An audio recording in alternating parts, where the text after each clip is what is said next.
जय जगन्नाथ नमस्कार आमर पौराणिक भाषा यूट्यूब चैनल को आपण मानक स्वागत करुछु। आसंतु पौराणिक कथारे पवित्र राधाष्टमी व्रतर संपूर्ण सरल पूजा विधि जानिबा। पवित्र राधाष्टमी व्रतटी एही वर्ष अगस्ट 31 तारिख रविवार पड़ुअछि। एही दिन अष्टमी तिथिटी राति 12:48 पर्यंत रहुअछि एवं अनुराधा बिछा नक्षत्रटी संध्या 6:01 पर्यंत रहुछि। भिडियोटी को समस्ते शेष पर्यंत देखंतु। भिडियोटी भल लगे निहाती श्री राधाराणी लेखि कमेंट करंतु। भिडियो को लाइक करिवे और शेयर मध्य करिवे। भिडियोटी संपूर्ण शास्त्रीय सूचना उपर आधारित। राधाष्टमी व्रतर समस्त दिव्य सूचना भिडियोटी रो पाई परिवे, तेणु भिडियोटी को शेष पर्यंत निहाती देखिवे। साधारणतः भगवान श्रीहरि विष्णु विभिन्न जुगरे विभिन्न अवतार अवतारित होइछंती। सेही दिव्य जुगमानंग मध्यरु भगवान श्रीहरि विष्णु द्वापर जुगरे भगवान श्रीकृष्ण अवतार एवं देवी माँ महालक्ष्मी श्री राधाराणी अवतार भाव भक्ति स्नेह श्रद्धा प्रेम आदि लीला रचना करने अवतार ग्रहण करथिले। देवी श्री राधाराणी भाद्रव मासर भाद्रव शुक्लपक्षर अष्टमी तिथि अनुराधा बिछा नक्षत्र मध्याह्न समय वृषभानु एवं कृतिंक कन्या भाव जन्मग्रहण करथिले एवं देवी राधाराणी पद्मफूलरु जात होइथिले। जेपरि भगवान श्रीहरि विष्णु अष्टम अवतार श्रीकृष्ण अवतार ग्रहण करथिले, ठीक सेहीपरि देवी राधाराणी मध्य माँ महालक्ष्मींकर एवं सीतांकर स्वरूप अटंती। एही पवित्र भाद्रव मास कृष्ण पक्ष अष्टमी तिथि महाप्रभु श्रीकृष्ण जन्म होइथिबा बेले शुक्लपक्ष अष्टमी तिथि देवी माँ राधाराणी मध्य अवतारित होइथिले। वास्तव में श्री राधाराणी भगवान श्रीकृष्णଙ୍କର अंश एवं शक्ति स्वरूपिणी अटंती।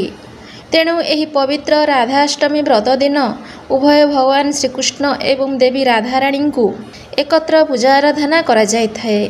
एही राधाष्टमी व्रतटी पालन कले, व्रत कथा श्रवण कले जीवन सुखमय होइथाए, घरे धन धान्य वृद्धि होइथाए एवं माँ महालक्ष्मी कृपा सदा सर्वदा घरे रही।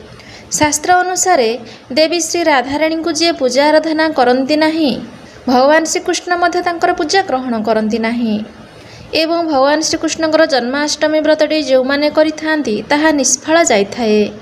अर्थात जन्माष्टमी व्रतटी जो माने करुछंती निहाती भावरे राधाष्टमी व्रतटी करिबा उचित, तेबे जाई उभय व्रतर पुण्य प्राप्त होइथाए एवं व्रत उपवास सफल मध्य होइथाए। एही दिन श्री राधाराणी को जेते निष्ठारे आग्रहरे पूजा आराधना करिवे माँ महालक्ष्मींकर सेते निकटतर होई परिवे। माँ को कृपारु घरे सुख शांति ऐश्वर्य मध्य वृद्धि हेबो। तेणु एही दिन राधाष्टमी व्रतटी उभय स्वामी स्त्री मिसिकी करिले उत्तम फल प्राप्ति हेबा सह अनेक जन्मर पुण्य अर्जन करिथांती। साधारणतः एही दिन व्रतधारी माने प्रातः समय रे श्री राधा माधव मंदिर को जाई भगवान श्री राधाकृष्ण को दर्शन करी व्रत रखि थांती। घरे मध्य एही दिन श्री राधाकृष्णंकर किछि विशेष पूजा आराधना करा जायथाए। समस्त व्रत उपवास परि एही दिन मध्य प्रभातरु निजर समस्त नित्यकर्म समापन करी निजकु व्रत पई प्रस्तुत करिबा उचित। एही दिन घर ठाकुरंक घर वृंदादेवी आस्थान को भल भाव सफा करी सेठारे धला मुरुजर झुटी सहित पंचमुरुजर झुटी आंकिबाकू होइथाए एवं प्रातः समय नित्य पूजापूजी कर्म सारिबाकू होइथाए। जदि घरे उभय राधाकृष्णଙ୍କର जुगल मूर्ति रखिछंती तेबे उभयंकु हलदी गंगाजल पंचामृत एवं दिव्य सुवासित गोलाप जल शंख द्वारा स्नान कराई दिव्य आसन बा खटुली रे विराजित कराई श्रृंगार कराइबे। कारण श्रीजीव राधा माधव श्रृंगार प्रिय अटंती, अलंकार प्रिय अटंती। तेणु एही दिन दिव्य अलंकार दिव्य वस्त्र श्रृंगार आदि उभयंकु सज्जित करिबा उचित। जेहेतु एही दिन देवींकर जन्मोत्सवर दिन अटे, सेही दृष्टिरु चाहिले मध्य राधा माधव को ए दिन झुलणारे विराजित करी पूजा आराधना मध्य करि परिबे। झुलणाटी को सुवासित फूल रे सज्जित करिवे एवं उभयंकु मध्य सुवासित फूल लागी करी दयना दुर्लभा मध्य लागी करिवे एवं भगवान श्रीकृष्ण को तुलसी मध्य लागी करिवे एवं भगवान निकट में धूप दीप लागी करी राधाष्टमी व्रतर ପୂଜାଟିକୁ ବିଧିବିଧାନରେ ଆରମ୍ଭ କରିବା ଉଚିତ। ଶ୍ରୀ ରାଧାମାଧବଙ୍କୁ ପ୍ରଥମେ ପ୍ରଦୋଷ କାଳରେ ବାଳଭୋଗରେ ପାଚିଲା ଫଳ, କୋଳି, ମିଠା ଦ୍ରବ୍ୟ ଲାଗି କରିପାରିବେ ଏବଂ ମଧ୍ୟାହ୍ନ ଧୂପରେ ରାଧାଷ୍ଟମୀ ବ୍ରତର ବାସ୍ତବ ପୂଜାଟି କରାଯାଇଥାଏ। ତେଣୁ ମଧ୍ୟାହ୍ନ ସମୟରେ ପୁନଶ୍ଚ ଧୂପ ଦୀପ ଲାଗି କରି ପୂଜା ପାଇଁ ପ୍ରସ୍ତୁତ ହୋଇ ପୂଜା କାର୍ଯ୍ୟ ଆରମ୍ଭ କରାଯାଇଥାଏ। କଳସଟିଏ ସ୍ଥାପନା କରି ପଞ୍ଚୋପଚାର ବିଧିରେ ପୂଜା କାର୍ଯ୍ୟ ସରଳ ବିଧିରେ ପଞ୍ଚୋପଚାର ବିଧିରେ ଆରମ୍ଭ କରାଯାଇଥାଏ। ଏହି ମଧ୍ୟାହ୍ନ ସମୟରେ ଭଗବାନଙ୍କର ସମ୍ମୁଖରେ ତମ୍ବାପାତ୍ରୀ କିମ୍ବା ହସ୍ତରେ ଜଳ, ଅରୁଆ ଚାଉଳ, ଗୁଆ, ରାଶି, କୁଶ, ଶ୍ୱେତବର୍ଣ୍ଣର ପୁଷ୍ପ, ତୁଳସୀ ପତ୍ର ଇତ୍ୟାଦି ଯାହା ସଂକଳ୍ପର ଦ୍ରବ୍ୟ ଅଟେ ଧାରଣ କରି ନିଜର ନାମ, ଗୋତ୍ର, ଦିନ, ବାର, ନକ୍ଷତ୍ର ଇତ୍ୟାଦି ଉଚ୍ଚାରଣ କରି ବ୍ରତ ସଫଳ ଉଦ୍ଦେଶ୍ୟରେ ବ୍ରତର ସୂଚନା ରଖି ସଂକଳ୍ପ କରି ପୂଜାଟିକୁ ଆରମ୍ଭ କରିବା ଉଚିତ। ମଧ୍ୟାହ୍ନ ଧୂପରେ ମଧ୍ୟ କ୍ଷୀରି, ପୁରୀ, ଉଖୁଡ଼ା, ମିଠା ଦହି, ରାବିଡ଼ି, ପାଚିଲା ଫଳ ଭୋଗ ସ୍ୱରୂପରେ ଲାଗି କରିବେ।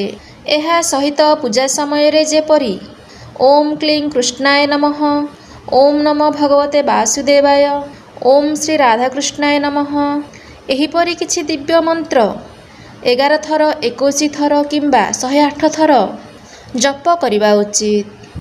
ଏହି ମନ୍ତ୍ରଗୁଡ଼ିକ ବା ଭଗବାନଙ୍କର ନାମ ସାଧାରଣତଃ ଯଦି ଘରେ ତୁଳସୀ ମାଳ ଅଛି ତେବେ ତୁଳସୀ ମାଳି ଦ୍ୱାରା ଜପ କଲେ ଅନେକ ଜନ୍ମର ପୁଣ୍ୟ ପ୍ରାପ୍ତ ହୋଇଥାଏ। ଏହା ସହିତ ଉଭୟ ରାଧାକୃଷ୍ଣଙ୍କର ଜନ୍ମ କଥା, ଶ୍ରୀ ରାଧାରାଣୀଙ୍କର ଜନ୍ମ ଚରିତ୍ର କଥା ଶ୍ରବଣ କିମ୍ବା ପଠନ କଲେ ପୂଜା ସମୟରେ ବ୍ରତ ଉପବାସ ସାର୍ଥକ ହୋଇଥାଏ। ମାନନା ଅନୁସାରେ ଜନ୍ମଲୀଳା ଓ ଜନ୍ମଚରିତ ପଠନ କିମ୍ବା ଶ୍ରବଣ କଲେ ମନୁଷ୍ୟ ପୁନର୍ଜନ୍ମ ପାଇନଥାଏ ବୋଲି ବିଶ୍ୱାସ ରହିଅଛି ଏବଂ ପୂଜା ଅନ୍ତିମରେ ଆଳତି ପୁଷ୍ପାଞ୍ଜଳି ଲାଗି କରି ଉଭୟ ଯୁଗଳମୂର୍ତ୍ତିଙ୍କୁ ମନବାଞ୍ଛା ସିଦ୍ଧି ଉଦ୍ଦେଶ୍ୟରେ ନିଷ୍ଠାର ସହ ଭାବଭକ୍ତିରେ ପ୍ରଣାମ କରନ୍ତୁ। ଯେଉଁମାନେ ଏହି ଦିନ ନିଷ୍ଠାରେ ଉଭୟ ଯୁଗଳମୂର୍ତ୍ତିଙ୍କୁ ପୂଜା ଆରାଧନା କରିଥାନ୍ତି ଭଗବାନ ଶ୍ରୀହରି ବିଷ୍ଣୁ ଏବଂ ଦେବୀ ମା ମହାଲକ୍ଷ୍ମୀଙ୍କର ଅଶେଷ କୃପା ପ୍ରାପ୍ତ କରିଥାନ୍ତି। ଘରୁ ଦୁରାରୋଗ୍ୟ ଦୂର ହେବା ସହ ସଂସାର ସୁଖମୟ ହୋଇଥାଏ। ତେଣୁ ଯେଉଁମାନେ ବ୍ରତ ରଖୁଛନ୍ତି ପୂର୍ବଦିନ ରାତ୍ରିରେ ଅନ୍ନ ଭୋଜନ କରିବେ ନାହିଁ ଏବଂ ବ୍ରତ ଦିନ ନିର୍ଜଳା ରହି ବ୍ରତ ପୂଜାଟି କରିବେ। ଯେଉଁମାନେ ନିର୍ଜଳା ରହିବେ ନାହିଁ ପୂଜା ସମାପନ ପରେ ପୂଜାରେ ଲାଗି ହୋଇଥିବା ଭୋଗକୁ ଗ୍ରହଣ କରିପାରିବେ ଏବଂ ତ୍ରିସନ୍ଧ୍ୟାରେ ମଧ୍ୟ ଭଗବାନଙ୍କ ନିକଟରେ ମିଷ୍ଟାନ୍ନକୁ ଭୋଗ ଭାବରେ ଲାଗି କରି ଧୂପ ଦୀପ ଦେଇ ପୂଜା ଆରାଧନା କରିବା ଉଚିତ। ଅଷ୍ଟମୀ ତିଥି ଯେଉଁ ସମୟ ପର୍ଯ୍ୟନ୍ତ ରହିବ ସେହି ସମୟ ମଧ୍ୟରେ ହିଁ ପୂଜାଟି ସମାପନ କରିବା ଉଚିତ। ଯେଉଁମାନେ ବ୍ରତ ରଖୁଛନ୍ତି ଏହି ଦିନ ବ୍ରାହ୍ମଣଙ୍କୁ ଅନ୍ନ ବସ୍ତ୍ର ଦାନ କରନ୍ତୁ, ଗୋମାତାଙ୍କୁ ଖାଦ୍ୟ ଦାନ କରନ୍ତୁ, ଅଶେଷ କୃପା ପ୍ରାପ୍ତି ହେବ ଏବଂ ଏହି ଦିନର ପୂଜା ସମାପନ ପରେ ତ୍ରିସନ୍ଧ୍ୟାରେ ଭଗବାନଙ୍କୁ ପୂଜା ଆରାଧନା କରି ବ୍ରତ ପୂଜାଟି ସମାପନ କରିବେ।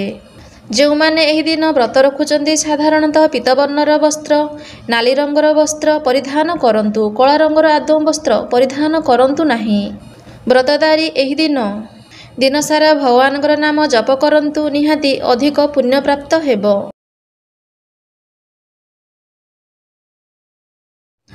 ଏ ଥିଲା ରାଧାଷ୍ଟମୀ ବ୍ରତର କିଛି ଦିବ୍ୟ ସୂଚନା। ଯଦି ଆପଣମାନଙ୍କୁ ଆମର ଏହି ସୂଚନାଟି ଭଲ ଲାଗିଥାଏ ନିହାତି ଭିଡ଼ିଓଟିକୁ ଲାଇକ୍ କରିବେ, ସେୟାର କରିବେ ଏବଂ ଭିଡ଼ିଓକୁ ନେଇ ନିହାତି ଗୋଟିଏ କମେଣ୍ଟ କରିବେ ଏବଂ ଏହିପରି କିଛି ଦିବ୍ୟ ଆଧ୍ୟାତ୍ମିକ ସୂଚନା ଦେଖିବା ପାଇଁ ନିହାତି ଆମ ଚ୍ୟାନେଲକୁ ଗୋଟିଏ ସବସ୍କ୍ରାଇବ୍ କରନ୍ତୁ। ଜୟ ଜଗନ୍ନାଥ।